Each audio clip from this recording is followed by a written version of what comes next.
సామెతలు 14:34లో పాపం అవమానం తెచ్చును అని రాయబడింది.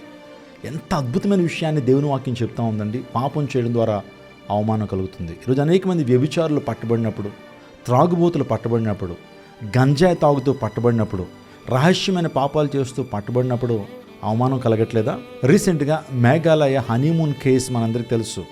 రఘువంశీ, సోనం అనేటువంటి ఇద్దరు భార్యాభర్తలు మిస్ అయ్యారు. పోలీసులు ఇంట్రాగేట్ చేస్తే తన సొంత భార్యే సోనమ్మే రఘువంశిని కిరాయి హంతకుల చేత చంపించిందనే విషయం తెలుసుకుని ఆమెను పట్టుకుని పోలీస్ స్టేషన్లో పెట్టినప్పుడు ఎంత అవమానభారంతో ఆమె కృంగిపోయిందో మీకు తెలుసా? ఎందుకు ఆమె అవమానించబడాలి అంటే తప్పు చేసింది, పాపం చేసింది, నరహత్య చేయించింది. అందుని బట్టి పాపం మనిషికి అవమానం తీసుకొస్తుంది. ఆ పాపం నుంచి విడుదల పొందాలనుకుంటున్నావా? యేసుక్రీస్తు ప్రభు వారు ఒక్కడే మందు. యేసు ప్రభు రక్తం ప్రతి పాపం నుంచి మనల్ని పవిత్రులుగా చేస్తుంది. ఆయన విశ్వాసం ఉంచితే పాపక్షమాపణ ఇవ్వటం మాత్రమే కాదు, నేను పరిశుద్ధునిగా చేసి ఈ లోకంలో శిక్ష అనుభవించవచ్చేమో, కానీ పరలోక రాజ్యంలో దేవుడు నీకు విడుదల, పరలోక రాజ్య ప్రవేశాన్ని ప్రభు ఇస్తాడు. ఈ సత్యాన్ని గమనించు.